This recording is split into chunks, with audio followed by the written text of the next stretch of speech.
Hello and welcome back to another lesson video from yours truly, the ScienceCraft team. Today we will be discussing anatomy, specifically the language of anatomy. But before I start, I would like to say that if you want to learn more about any of the topics I discuss, please feel free to ask questions. I will happily answer them. Alright, let's get into it. So, what is anatomy? Well, I know that if you search up anatomy on the internet, a lot of things come up and it's not straightforward. But anatomy is simply the study of the structure of the body, the key word here being structure. So, like I said before, we will be focusing on the language of anatomy. Why? Well, because understanding anatomical language is important to avoid confusion or error, especially for surgeons and physicians, and it ensures that they have a common way of communication. So let's get into it. Firstly, body planes. There's the coronal plane, the sagittal plane, and the transverse plane. Now I know these are a little bit difficult to say, but with a little bit of practice, I'm sure you can get it. So the coronal plane, sometimes referred to as the frontal plane, as you can see in this photo, it runs from left to right, and it divides the body from front to back. Next is the sagittal plane, and this runs from front to back, but it divides the body from right to left.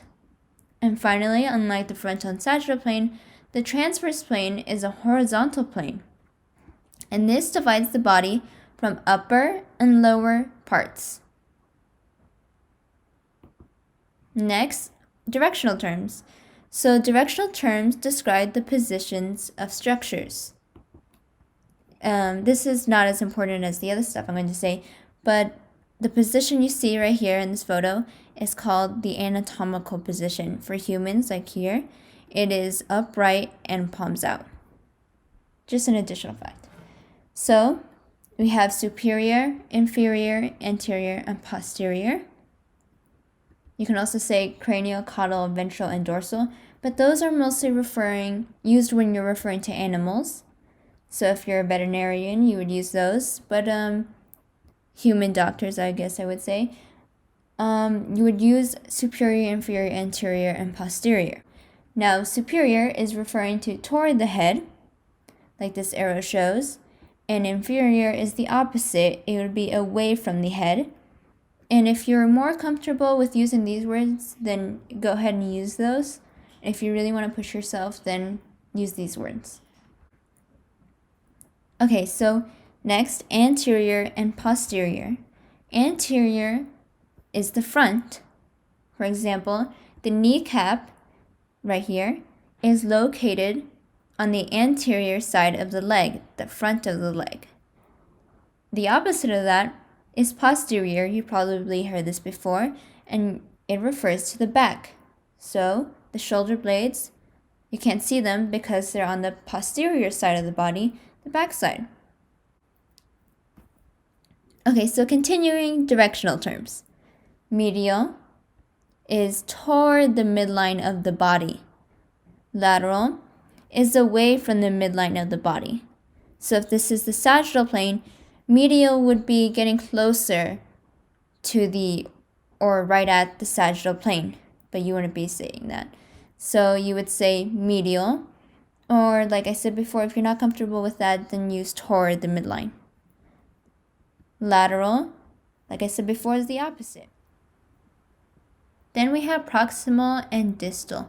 Proximal, as the arrows are showing, is toward or nearest the point of origin. The point of origin being your torso, because the limbs are attached to it. The limbs, your arms, and your legs. Similar, but not really, is distal. It is away from or farthest the point of origin, as the arrows are showing. Next, we have body cavities. The ventral is the largest of the cavities, and it is subdivided into the thoracic and abdominopelvic. The thoracic contains the heart and the lungs, while the abdominopelvic contains the abdomen and the pelvic. But those can be further divided, so the abdominal would contain the stomach and intestines, and the pelvic would contain your ureter and your reproductive organs. Finally, the dorsal cavity, which is the same term that's used for animals when you're referring to the back, like I mentioned earlier, contains the cranial and spinal. Cranial is the home of the brain, and spinal, as the name implies, is the home of the spine. Finally, body quadrants. What you need to know about body quadrants is where they're located and what organs they contain. So, while they're in the torso region, and the RUQ, or the right upper quadrant, contains the stomach, gallbladder, right kidney, and so on. And the left upper quadrant contains the same organs, but it's on the left side of the body. Then there's the right lower quadrant, which is divided from the transverse plane, like I mentioned earlier. And these would contain the ureter, reproductive organs, and the appendix. So the RLQ, the right lower quadrant, is right here, and it contains like what I just said. And the left lower quadrant, right here, and it contains the left ureter, reproductive organs. Okay, that is all for this lesson. Thank you for watching. Take care, and I hope to see you soon.